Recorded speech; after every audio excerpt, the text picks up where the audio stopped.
So apparently getting a degree or a piece of paper, and I'm not downing it because I did bust my behind to get the degrees that I have, but that paper equated power. And that was ingrained in us.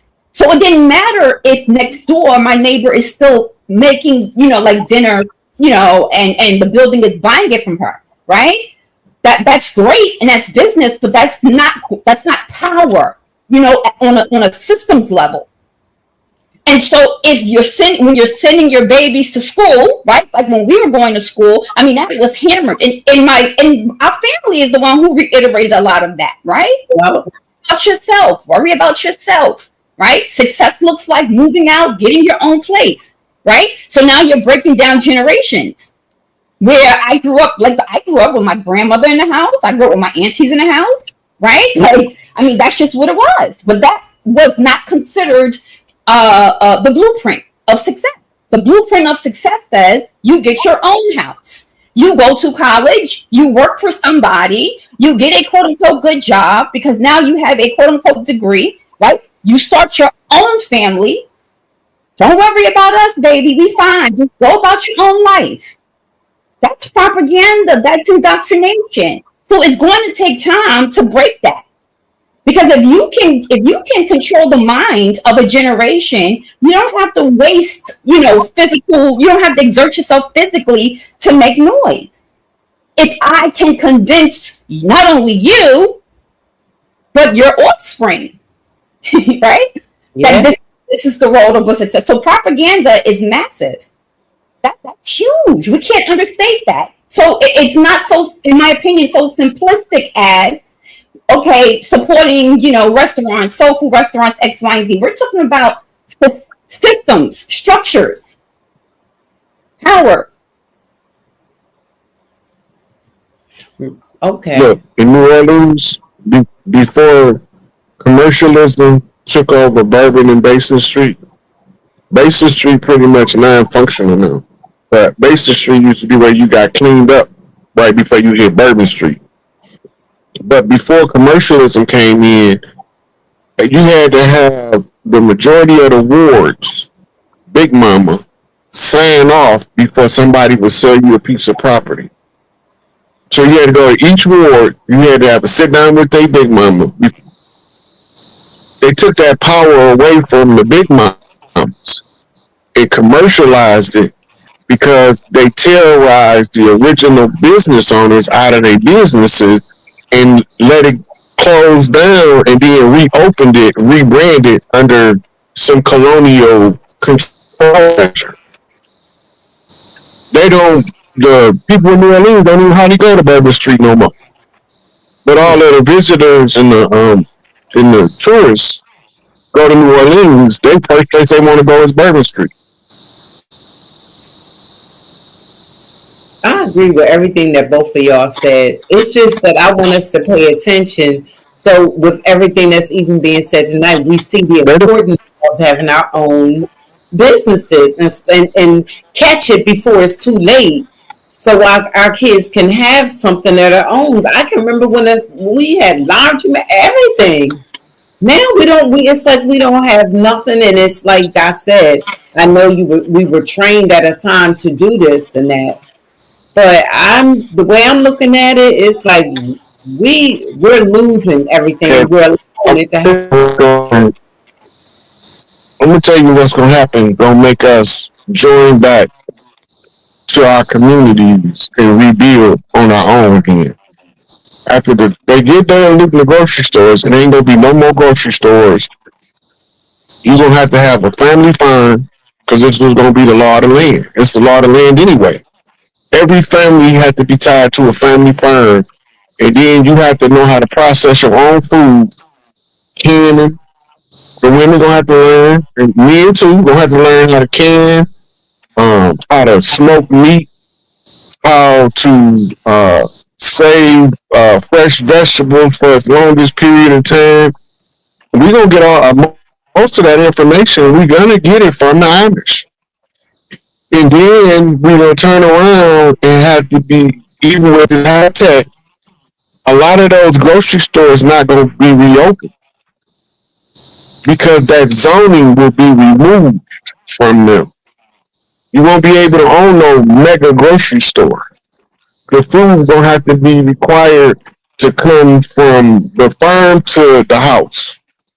And the reason it's gonna be like that is to eliminate the processing factories from putting toxic poisons in the food using names that you can't even pronounce. And when you look them up, they have nothing to do with food. And so it's gonna play out similar to this. It's either gonna be weather disasters that's gonna declare have massive states of emergency call where we need the National Guard to search flood waters for drowning victims. It's just too much stretch for the regular civilian population to handle without the aid of a massive force like the military. Once the National Guard get established, people gonna see them coming in and gonna panic and say, "Oh, it's the end of the world," and they gonna crash the grocery stores, the pharmacies, and all that. Your 7-Eleven, your the Arab store around the corner, the Chinese hair market. Sisters gonna be running out there with bundles talking about I'm gonna be getting it in during this shutdown.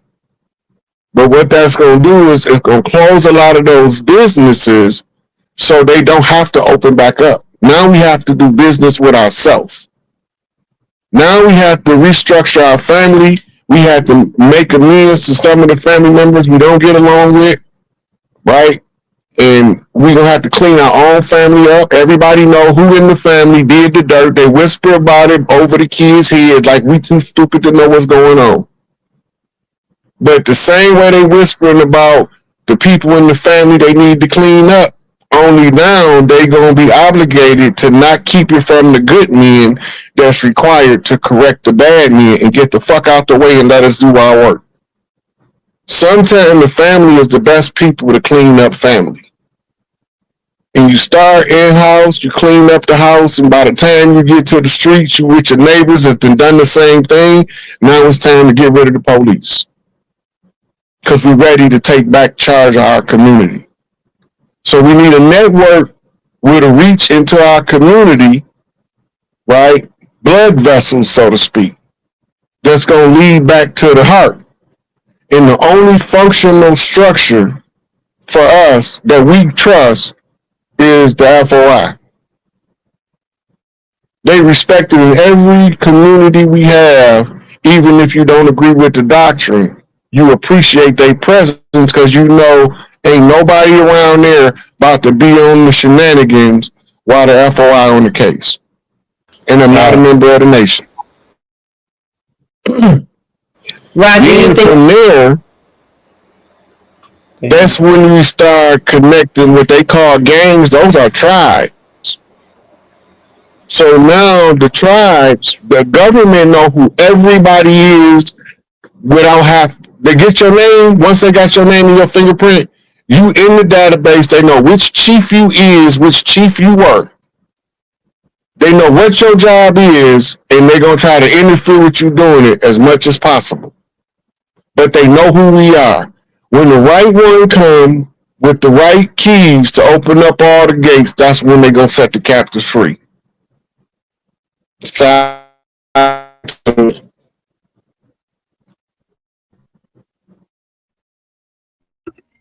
All right, Sharice, I know you said you had one more. Oh, sorry, Rod. I didn't know you were. My bad. I just said that's how it's gonna play out. Yeah, I just got one more, then I'm gonna go ahead and try to make some room for somebody else who might want to come up and ask Chief a question.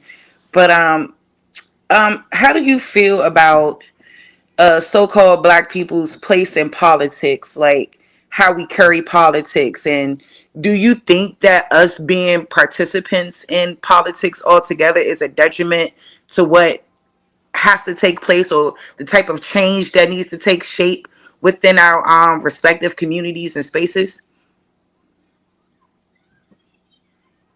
Everything in our community started at the grassroots level. All of the remedies to our problem start with healing the ones at the grassroots level. Politics is all about controlling finances and manipulating people. It don't got nothing else to do with nothing. The ones of us that get into politics is looking for a way to either assist their people or financially rise above the suffering that they couldn't stand when they was at the bottom. Very few politicians are in it from what you call a sincere place. Most of them is in it for some kind of power grab in some form or another. And the ultimate power grab in American politics would be the office of Commander in Chief of the Armed Forces, because now you're in charge of all of the military. And if you use them appropriately, you can use them domestically to fight domestic enemies, right? But you got to remember, we make up a big old population of military. Then you got to know what's going on with the white hats. Those are the generals that discovered the fraud, that banded together, many of them after retirement, in order to continue to resist the takeover that was taking place on the land. So the tribes got to get it all back, but somebody got to enforce the return, right? And most people in the political arena, they either trying to be nosy and figure out if they can do something about it, or they trying to change their socioeconomic position and look like they got some kind of power. Do that answer your question, sweetie? Yes. Thank you so much. I really appreciate it, y'all. And I hope you have a great night. I'm gonna drop down, but it's always good to have the brother Rod Hayes, and it's good to see the sisters, of course, back doing their thing. And everybody have a great night. Thank you. But I didn't get it out. But do you remember when we was allowed to plant marijuana in the backyard? Do you remember that? I don't know if we was allowed. We did it anyway. I just know we had it growing in our backyard when I was young. Mm-hmm. And now, I don't know. The laws on marijuana is federal. They go all the way back to the early 1900s when they found out during the spiritualist movement that the up and coming chiefs smoked marijuana to connect to their ancestral memories. When they found that out, they villainized it, and then DuPont was trying to get rid of the hemp industry because the original denim was made out of hemp. We switched over to cotton when they started to suppress the hemp. The hemp was then replaced with the plastics of DuPont Industries, polyurethane and stuff like that. So they had a campaign to make marijuana illegal because marijuana has been a tribal herb for so long that if a chief smoked for the first time, he automatically lines up with all of the chiefs that ever smoked. And they can transfer information through him depending on what his skill set is. So this is what made them make it illegal. Now, even though they made it illegal, we ain't stopped using marijuana. We ain't stopped growing marijuana. So for somebody like me and your age, Sister Freedom, we would think that the way that we seen it growing in the backyard, that we had the green light. Yeah. But we didn't have no green light. We had the dilly gaff light. It would look like I give a fuck. You know, that's the dilly gaff light. We didn't care nothing about what they were talking about. They was right out there with the tomatoes and the snap pea. Mm-hmm. Right out there. But you got to remember, we was also still using it to make medicines and tinctures. Right? Either one of your aunties, uncles, or grandmama would go out there and harvest it. They would simmer it down, extract the oils from it. They would make tinctures out of the tea. Then they dry the leaves out, and then they crush the leaves up and make low intensity marijuana for using it to treat babies that go to smoking baby face when he colicky. Some marijuana soothe his stomach and put him to sleep and allow him to process the gas and burp or fart, whatever he gonna do. We was using all that stuff. CBDs, they was taking CBDs out because they was using it in pain creams. All that was before they had big pharma. We was Mm-hmm. using all that stuff. All So right. we probably was just growing it like it wasn't illegal, but it been illegal since the 1920s. Thank you. Johnston, we have you back, and then after you ask your question, he answer. If y'all can remember to drop down, because we have people waiting in the back. All right. So Johnston, welcome to the show. Thanks for joining Thank, us. thank y'all. Appreciate y'all for having me on. Can y'all hear me? Yes, you're coming in Oh, clear. oh, okay. Definitely. Yes, sir. Okay, man. I was just going to Rod with this. I'm suggesting to all our people with this new technology. It's not really new, but with this like Chat GPT and all this stuff, all us so-called spiritual people and tribal people should be using this to our benefit right now by posing the right questions to it, not using it as a form of entertainment, actually using it as a tool to help us get everything we need back right now. I was able to through Chat GPT, or it's not. There's other forms where I'm paying $20 a month, and it gives you, it lets you use all of the different AI generated whatever's. I was able to have them pay for my mortgage. I mean, it's in other words, this tool is being laid on our lap right now, and if we utilize it the right way, we can have it working for us to make the contracts that are needed. You know what I mean? And get things passed through that we need, because I'm already doing it at a small level um, when it comes to the things that are of necessity. So, like I'm just saying is, what are your thoughts on the technology right now and how we're using it? Because it's great. If we use it the right way, we should be able to get back everything that we say we want. You know, we want our land, we want all this back. If we utilize this technology, because they then gave it to us. I mean, not gave it to us, but it's here for us to use if we use it the right way. Um, we just need to start posing these right questions to the platforms and having it start creating contracts and this and that, the other things. I was able to utilize it in a number of fashions, and I'm seeing how it is beneficial. It's beneficial for you to get into business. It's beneficial for minorities to get grant money. Grant money you ain't got to pay back, just simply by having the tool create the grant proposals that you need for whatever whatever you're trying to go and do, because they got so much money set aside for us, but we're not going to grab it because we don't have the money, or we don't think we have the money to pay for the person, to the grant writer. Well, now you do. You have the AI generated technology. If you use it the right way, we can start pulling some strings and start getting things back that's ours, and you can be at home all day, just left and right, left and you ain't got to go to work, left and right, all the things we need. Just have that damn Chat GPT, whatever you want to call it, working all overtime for all the things we requesting, and then before you know it, you'll have a pamphlet, you'll have a whole fly, a whole list of uh or in not applications, but contracts already written that you maybe just have to modify. This is I think it is the time now. All this stuff is here for us to grab. We just got to go grab it. What do you think about the technology, Rod? Well, you gotta remember, we coming from the age of believing, going into the age of knowing. We going from an artificially induced iron age into a deliberately worked on golden age that was being worked on by the ancestors to come out of that iron age.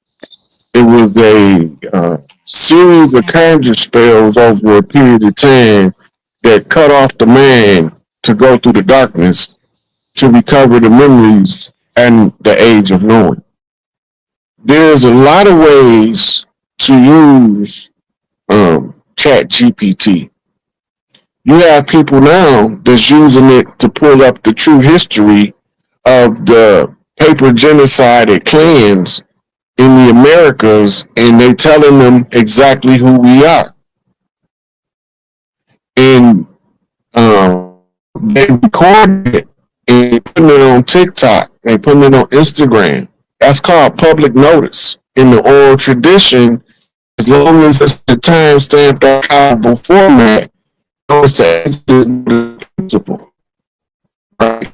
Soon as we catch on, everybody's not computer savvy, but the ones that are can use it to their advantage.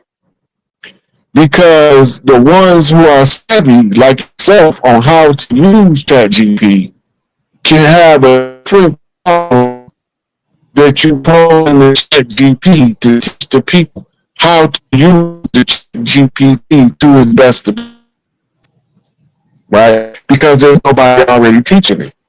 That means it's a need. You got a desire. The need and the desire points to a purpose. The requirement of the masses and the benefit, they'll tell you if there's an honorable purpose. If it can benefit more than it's going to hurt, and if it ain't going to hurt nothing, that's called a righteous pursuit when you have no casualties. Yeah, that was a question he had. Brother Draco, what's up? How you doing, Dots? Big Mama. Hey, Peace. First Adobe Sergeant. What's going on, man?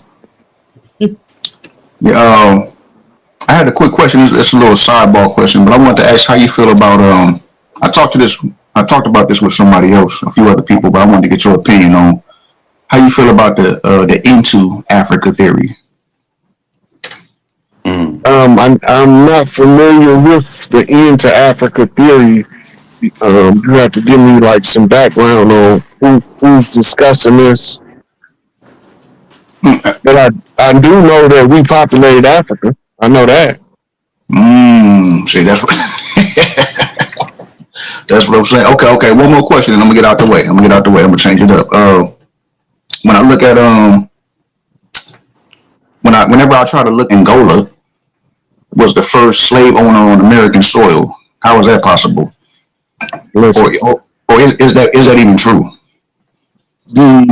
all of those what we call dirty Moors. They came over with slaves. They came from Europe with slaves. They came from what was known at the time Al Maghrib. Today, you know, there's Tunis, Morocco, and Libya.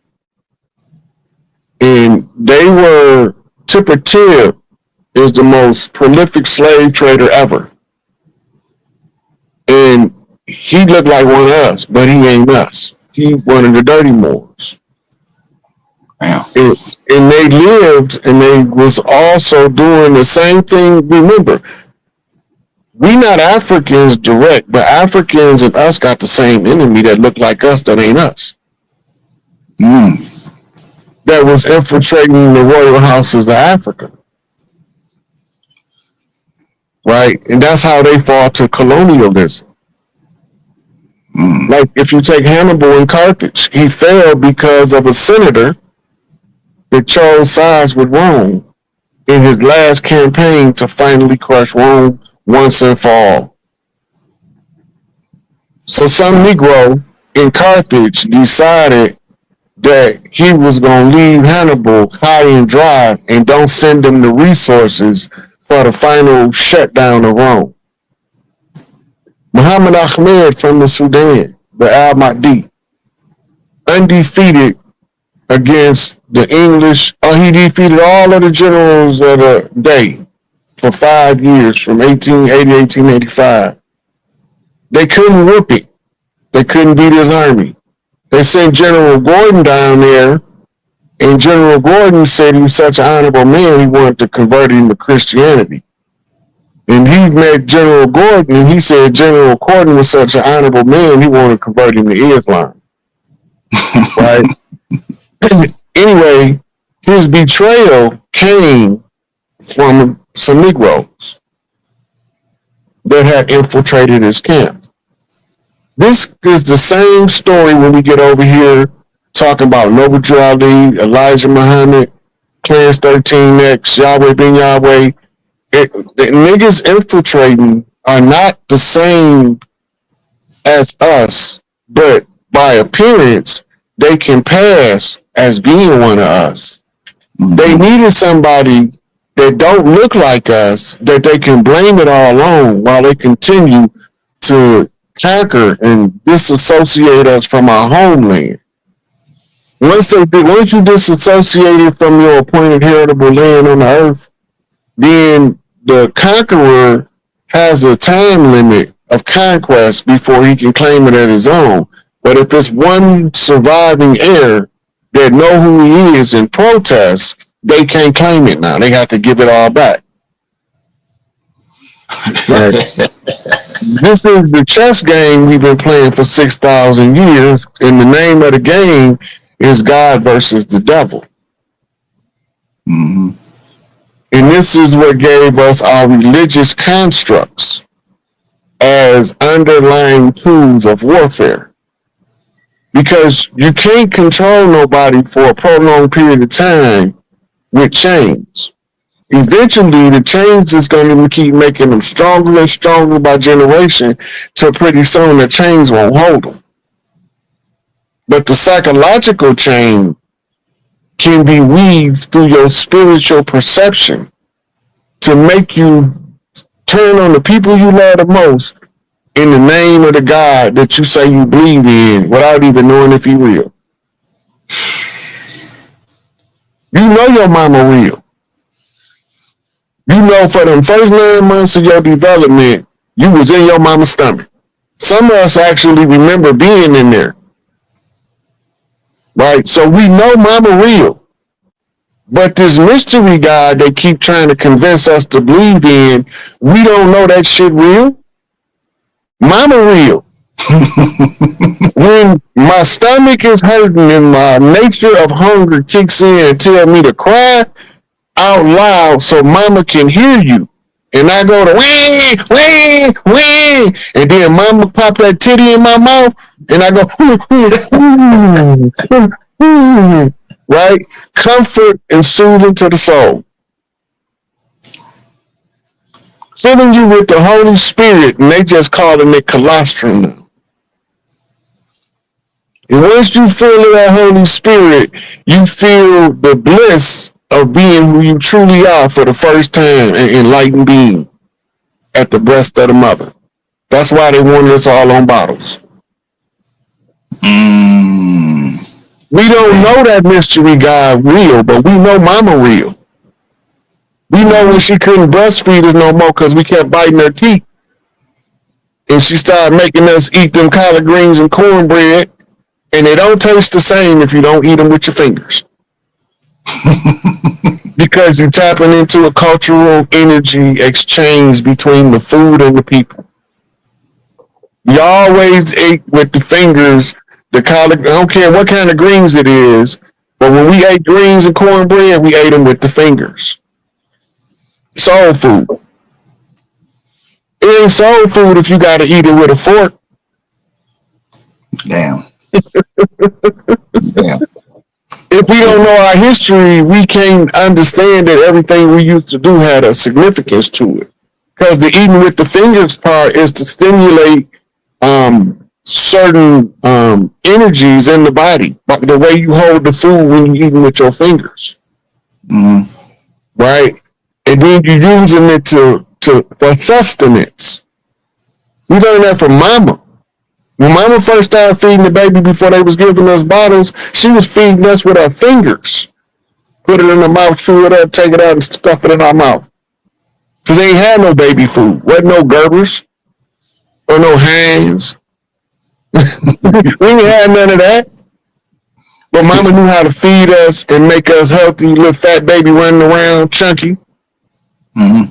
Right? Because mama is verified as being the sustainer of our lives. Mm-hmm. This is an undisputed reality of life. Even if you don't like your mama and she raised you, she's still the undisputed provider of the substance of your life by giving you proper sustenance. Sometimes they had to be mean in order to develop a character in you that's gonna help you survive in the world around you. And being nice not gonna cut it. Mm-hmm. Facts. Facts. Appreciate that, man. And talk about a little bit of the mental illness, right? Because you'll have skin folk, right? Mm-hmm. People who, let's say, I'm gonna just put this in quotes and say Pan Africans or of that ilk, and they'll look and they'll say, so wait, I can't believe it. You listening to your grandmother?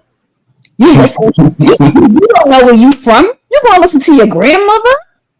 Are you serious? That's psychotic. That's like psychosis. You know what I'm saying? So it's like, okay, because last time I checked, especially for these Pan Africans, right? Like I've said this before, and if you think about African culture, their history, their genealogy, their lineage, passed down orally. It's not written in a book, and that's respected. Then we'll have the audacity to turn around and say to a skin folk, "How dare you listen to your grandmother? She's not educated. She didn't go to school." That's mental illness. Speak on it, Dots. It is the truth, and how dare them do that? It puzzles me how you could put anybody else in front of yourself. But see, that's the military way. So if I was in the military and people was passing their history orally, and I needed to cut them off from their history, I have to figure out how to villainize the oral history and replace it with the victor's history. So in the strategy room, I would say we have to do some Machiavellian stuff and give them papers that say they know something more than the ones given the oral history. Because we're going to give them a PhD in Native American history, and we're not going to never teach them that they the Native American we talking about. So when you come and you tell them what your mama said, their response is to rely on academia in order to shame you into following and listening to oral history. That way, you will be more likely to say, well, I got to go get a book to prove it. Right? Now they can control how much information you can assimilate by having to find the books with the information in it. So they will use academia as the direct war front to oral traditions by making you rely on written tradition.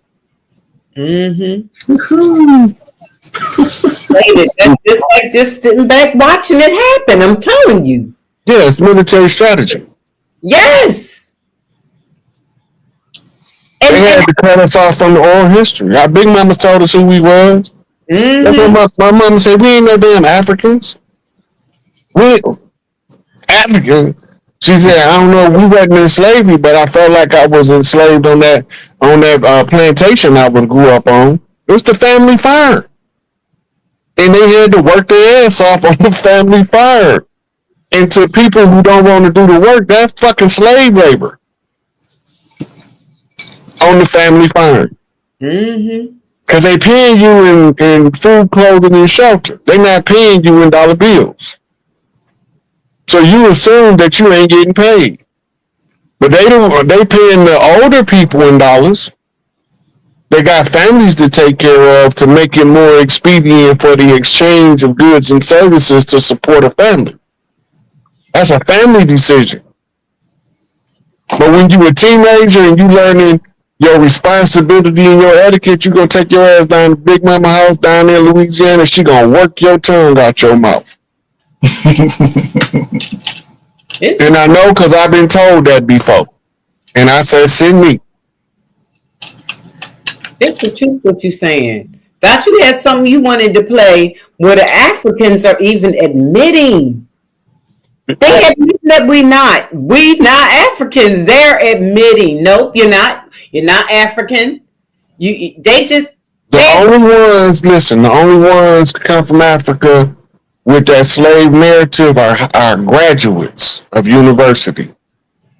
Regular African, and they got ousted in 1492. We got invaded in 1492. Do the math. They came over here. They look like us. We fought them for 300 years before we start seeing pale faces. Because we don't start seeing pale faces till 1619. It's on the record.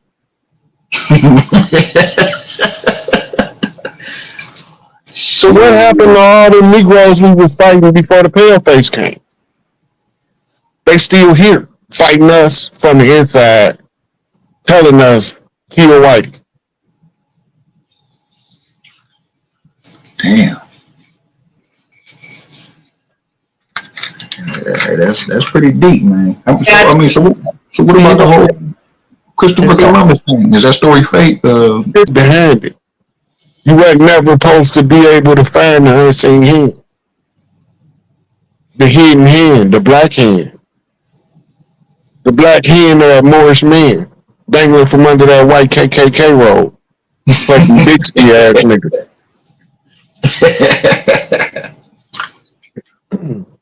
The biggest trick they ever played on us was to tell us we with you, brother. We believed them until we was deceived for their deception. Go back and listen to Sammy Davis Jr. talking about it was niggas that killed Malcolm X, and that's why he was surrounded himself by Italian mafiosos, because they was trying to kill his ass too. And it ain't no secret. He went to Frank Sinatra for help at the advice of Dean Martin. Became part of the Rat Pack, so he could have mob protection from them black nigga Jews. I heard about that. Yeah, that's facts. He was telling me back then, not just him. Malcolm says a distinct difference between the house Negro and the field Negro. We didn't know what he was talking about till Steve Coakley told us that when Malcolm discovered him, he called them the Council of Six, because he said as far as Malcolm could see from where he was looking at. Right? This is when Steve Coakley is unveiling the Black Boule. The Black Boule Society sheep dip members from the Divine Nine sororities and fraternities. Right? As they get to the Talented Tenth, this is where he said W.E.B. Du Bois came in. At the Talented Tenth is where they select the ones that they gonna put in front of you as an example to show you that they can control you without telling you they control it.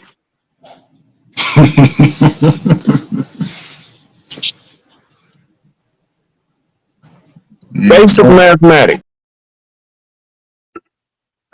OTK, if you have a question, you can jump in real quick. You have to give me 1 minute. I have to 1 second. Nah, you doing good, man. Peace to the chief, man. What's going on with you, man? You know what I mean? 7-4 to the world, blow. Copper Drake, what's happening, baby boy? Chief Ninja, Sister Freedom, what's happening? OTK, what's good, man? You already know, man. I missed the first time my brother was up here, man. I got caught up. I said, man, I'm not gonna miss this one, man. You know, every time I get a chance, I got to deal with him at least for 30 minutes to an hour. You know, I know it's time limited. You know. But yeah, you got to get out the way. How you doing, OG? You on mute, right? Oh, my bad. I'm over here talking my ass off. I forgot I had put it on mute. I was over here coughing. Look, I'm good, man. I'm doing pretty smooth, man. Hope all is well with you and the family, man. You already know, to the world. For sure. OTK, you heard about the boycott, right? With the African stores and stuff. Yeah, and it's they're really arguing with people and stuff too, like easy. Oh my goodness, that part. And this is in Ghana, right? So this goes to your point too, Rod, right? Like in terms of how this is told. Yeah. That it's not in the slave trade is not in Ghanaian books, is not part of their curriculum, right?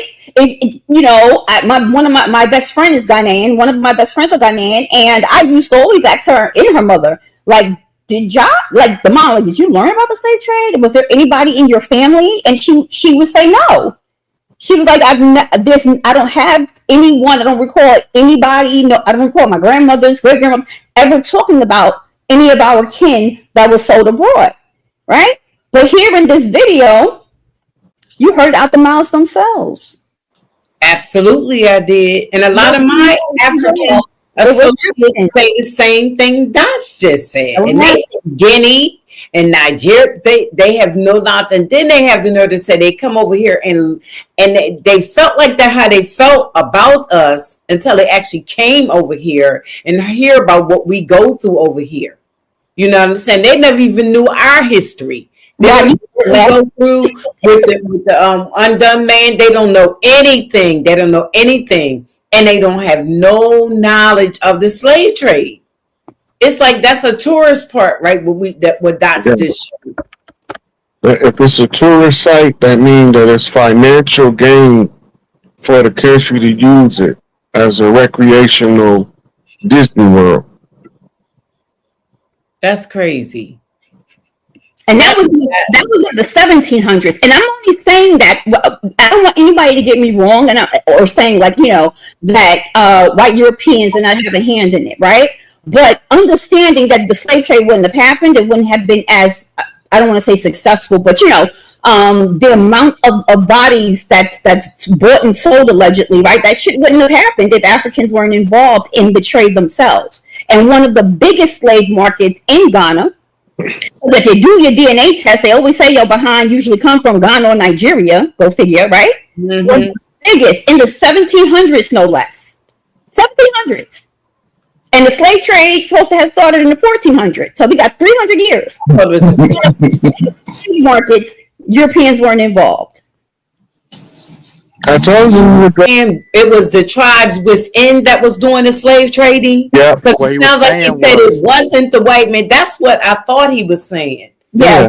I was trying to figure out where the brother was going. I'm glad you played that, Dots. Because slave trading was going on within them. Remember I said the cracker wasn't doing no slave trading over here. They didn't even come until 1619.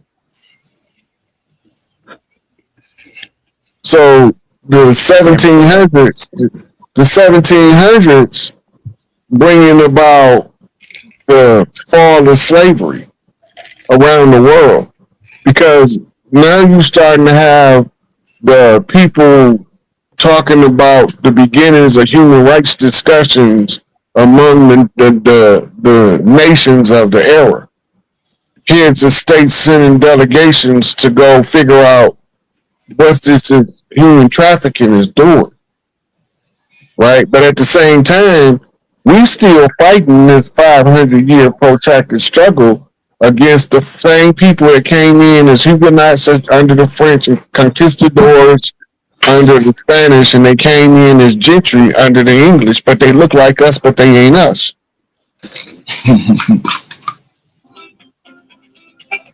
That right there, what you say, Dots, is very, very deep. So you saying it was black people that came and did all this? Yeah. What happened to them?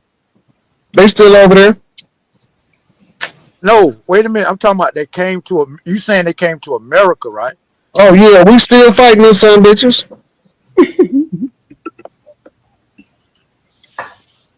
They the ones still pushing the old outdated agendas, talking about a revolution and ain't finna do shit. Just like you, Robert Lee, still pushing that Pan-African, that back to Africa shit. You part of that. He can't dispute that.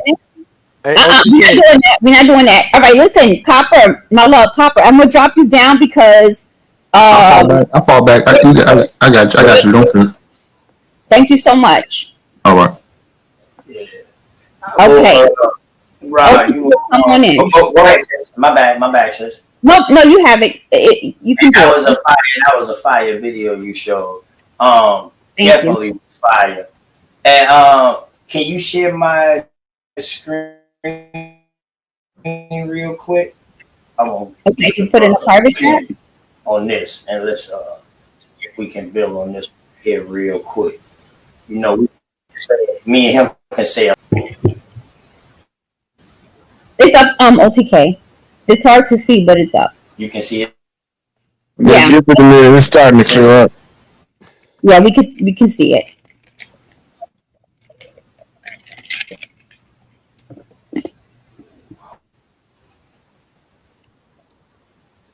I can't see it clear enough to read it though.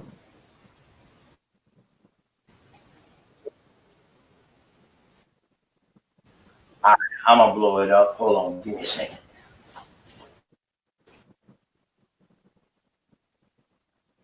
While he's doing that, can you guys please remember to hit the like button? We appreciate each and every one of you. We see y'all in the building. We appreciate you guys. And after OTK asks this question, we're gonna start shutting it down and realize it's 11:30. We've been partying. It's a Wednesday. Now what's today? Wednesday, y'all, right? Mm-hmm. Yeah. Mm-hmm. Ryan gonna have to do a part 3. He too juicy. Baby sound right? But I'm just saying. And that video. That did something. Because it's like, forget what a book say, forget what a European say, forget what an American say. Let's hear what Africans say. Yes. Just like they said, the calling them black. That's the lowest thing for them, to be called black. They said that they're immigrants first, second they're with their tribal, third they're African, and then they're black. And they don't get the black until they start dealing with us over here. You ever hear that before, Rod? They call themselves immigrants. We can see it now, OTK, Landino. We see it clear. Okay, I'm gonna go back on mute. Where'd he go? Oh, shoot. Okay, OTK, we can see it clearly. All right. Yeah, so mic check 1 2. I'm good now? Yes, we hear you. All right. Bet. So, brother, hey, a lot of people, a lot of people don't know about these Latinos, brother. What you know about the Latinos? What you know about them Latinos, man? Right, that precursor to the Latinos, yeah. So these Sephardic Jews, these French Huguenots, these Moristos, you got it. that was coming over here mixing in with the indigenous people and didn't want to leave. You know what I mean? Yeah. Didn't want to leave. These are your people that's met. They got their whole different own language and everything. So y'all read the article to the people while you on in the botanical. Look, read the article to the people, man. You got a good voice. We just I bet. Ladino, the westernized Central American person of the predominantly mixed Spanish and indigenous descent. In that sense, Ladino is synonymous with mestizo. The word Ladino in Spanish, meaning Latin. And the Ladinos of Central America are not to be confused with those Sephardic Jews who speak the Ladino language. The term came later to apply to anyone regardless of ancestry who rejected indigenous culture. You hear me? This is the beginning of them saying they not accepting they mixture no more. Latinos, these are the ones who's bringing these people over here who he was talking about too. Now let's not forget that Latinos were accepted by neither the various Mayan peoples nor by the Spanish, whose language and manner or dress they adopted and who considered them superior to the Mayan but inferior to themselves. The Maya considered them traitors. Latinos are readily recognized by their exclusive use of the Spanish language, rather than indigenous languages, and by their decided preference for the Western dress rather than their own traditions. And this is what it leads into when you bring up Ladino. It leads into the Sephardi's, who are the Sephardic Jews. All right, so Sephardi is a people. You know what I'm talking about? So a member or descent of the Jews who lived in Spain and Portugal, the Roman Empire. All right, so y'all know who these people are. Ain't that what I said? Dirty ones. That's why you be Under talking and they see that, right? I see why now. Under the persecution and mass.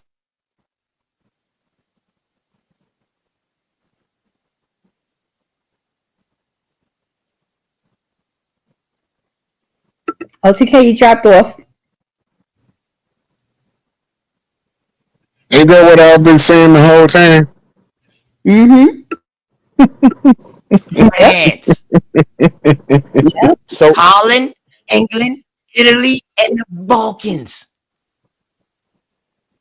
I don't want to go in because, you know, they also Ashkenazis too, but it's a little difference in them. But they also Ashkenazi. But y'all just go into Britannica, man. Y'all pull this up. It'll take y'all deep because they got their own language too. Remember the Romance language? That was Latin. And look what else it say. A very Aramaic form of Castilian Spanish mixed somewhat with Hebrew, as well as Aramaic, Arabic, Turkish, Greek, French, Bulgarian, and Italian. Damn, that really sounds like the Hebrew language to me, mixed with a bunch of shit, but I just leave that alone. You know what I mean? I'll leave that alone for somebody else. But yeah, y'all go look this up, man. But, well, you know what I mean? That's the Spanish Inquisition. We're here dying laughing because it's telling me everything I said. Here you come with some receipts. Right. hey, when that article spoke about man. Mayans, I did a bill on them, man. Whenever you get time, man, you know what I mean. Come through. You know, you've been to the Sister Sharice channel too. I'm sharing this on my side now, but you know, come through, man, over there on Open the Knowledge channel, man, and we can do a bill anytime. You know what I'm talking about, man. You always welcome, for real. For sure, I appreciate you for helping these doors down. hey, Word. OTK. In that article you just read, when they was talking about the Mayans and the indigenous people, were they referring to black people? Copper color people. These will be your first ones that was being called copper colored people because they will be first contact. They talking about the Caribbean, the top half of the Brazilians, that you read Central only America. It's not an article. It's from Britannica. Well, whatever you read That's only not an mentioned article. whatever Yeah, you that's read. not an article, brother. Whatever you read only mentioned the Mayans, and they called them the indigenous people. And they said these Latinos would be a mixture of the indigenous people and whoever else you was talking that shit was talking about. Right? All right. So that's why I'm asking you, are you saying the Mayans and the indigenous people in this whatever it is that you read, are these black people? Or today they call Afro Mexicans. Hey, hold on. They're Let me ask you descended. this. Hold on. Let me get Yeah, clarity. I already got what you saying. Before I answer that question real quick, do you think the Sephardic Jews and the Moristos and the Huguenots that was coming, do you think they're black? Wait, no, I don't think they're black. No. So where the color come from? What I'm saying is no. Just do regular logic. So where the color comes from in the Caribbean? If you say the conquistadors are white, then where did the blackness come from, or the darkness? I don't even like to use black. Where did the darkness come from? Where did the other color complexions come from? If you're saying that everybody came over here was white at this time, so I ain't said where did that anything, come brother. from? I haven't said anything. I asked you a question. And I That's asked all it you a did. question before I answer that to let you see how dumb that question is. Somebody had to been dark It sounds skinned. like you scared to answer the question. Listen, somebody has to be dark skinned. So which one are you saying that's dark skinned? I never said or asked was anybody dark skinned. You just I asked just me was the asked you, Mayans black in that okay, article. okay. When I mean black, I mean like you and me, black people, African Americans. I'm not black, bro. I'm American Indian. Quit playing with me. Put your own self in that old mixed up category, bro. Let me Okay, let I'm talking about okay. I'm talking about Go niggas ahead, bro. like you and me. Let me point a couple things out. So the article is talking about a mixed group of people called Latinos that was occupying the specific geography, and it was encountering Mayans and indigenous people. No, the Latinos was a mix. Mixture between Yes. the Spanish invaders and the Mayan people that was there. And the Mayans would be the indigenous people, correct? Right. Now, have you ever seen somebody from Belize? Yes. Okay. You know they indigenous to Belize, they not imports. I mean, I Did know you know? which tribes and in the Right. But area that you, they you see consider the how a descendants of the person, Mayans. right. So this is southern Mexico. No, it's This more is Central America, right, but like it's right at the Yucatan. bottom tip of Mexico. Yeah, it's not, but it's not like all of that was never considered just all Okay. Now, Mexico. right now, but it's its own country. Belize is its own country.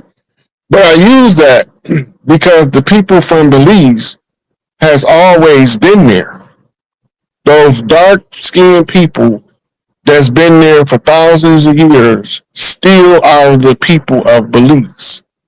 Some of them have since mixed and they give you a lighter hue strain of them from settlers coming to the island or to the country.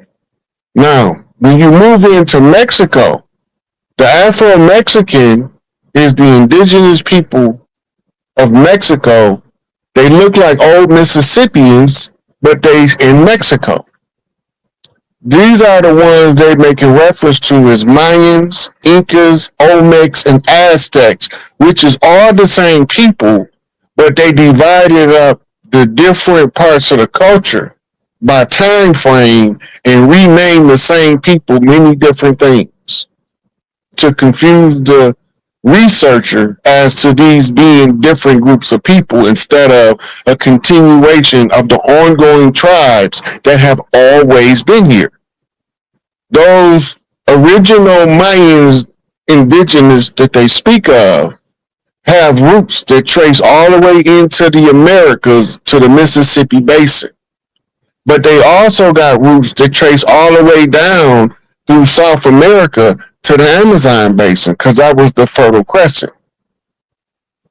And those people were the indigenous people that was paper genocided by the rewriting of the historical narrative and the literal whitewashing of history by giving us melanated people but painted up as being from European Caucasian stock to cover up the actual people from the area. So when you ask if they are making reference to the Mayans as being melanated like us from us, they was the same people as us. So if You know we the black, Afro Mexicans and Big those fact. Afro people that you talking about, they don't say that. You they was talking about already there. They didn't come from slavery or none of that. you They don't talking say about, that. man? What they You know Times Brazil got over 200 million black people that descend from African slaves, right? You do know that, right? what 2 million? 200 million What 200 million? Damn, y'all just In came up with a Brazil. new number. In My Brazil. God. Who brought them there? You know Or did majority they of the go there to work? slaves. You Were know they majority indentured of the servants slaves. or was they slaves? Wait a minute. Major, Transatlantic Okay, y'all, listen. Yeah, because I don't want y'all to go arguing. But listen, did he just say something? But not you, OTK. I'm just saying. I maybe I was hearing things. Did he say 200 million? What? Listen, can I clarify what I was saying? Yeah, that's why I just wanted to make sure I heard you right. Majority of the slaves that was taken from Africa was taken to South America. So today, South America, Brazil, has a population of almost 200 million African descent people. Like here in America, it's almost 45 million of us. Brazil got a way larger amount of black people that exist there today due to the slave trade. Let me just say this, and then I'm not going to say anything else. First of all, let me make sure that I understand what you're saying. Understand? You are calling these people African Americans, right? Which means that you're assuming that they are descendants of Africa, right? Yes. So you know that we're not over here, right? I mean, I hear y'all say that. Just let me answer this one question for me. Who was feeding them? Where was they using the bathroom? And who was giving them waters, anything in these so-called slave boats? Who was doing that?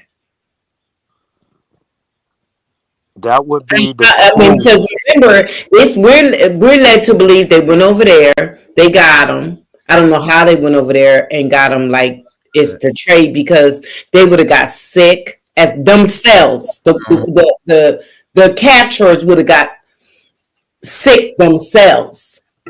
Yeah. See, nobody looks at the mortality rate, sister. Yeah. Go ahead. Let me just say this. That's with no fighting or anything. So how did they get the chains on them, first of all? And then lead all these people, these few couple undone people, and went over into this whole black land and got all these black people, chained them up with no fighting or nothing. They just willingly went. And they got on this boat. Who fed them? Where they used the bathroom? And who was giving them water? Because I know what near one of them undone people going down in that boat feeding them funky people. Now I'm just being very, very honest, because they was pooping, peeing, spitting up, bed sores, everything on themselves. Now you tell me. Don't forget menstrual cycles. Yeah, oh yeah, don't forget that. Yeah, how was that happening? Because the smell alone would have suffocated and killed you. If they went over there and got 100 of them, by the time they got here, not even one probably would have been alive. Because remember, it took 90 days to get from here to Africa. No, it didn't. It's already documented that it did. We'll let him pull you into that. Like, just say. I'm just saying. It wasn't no ships like what we. It was about 2 months. It was about 2 months.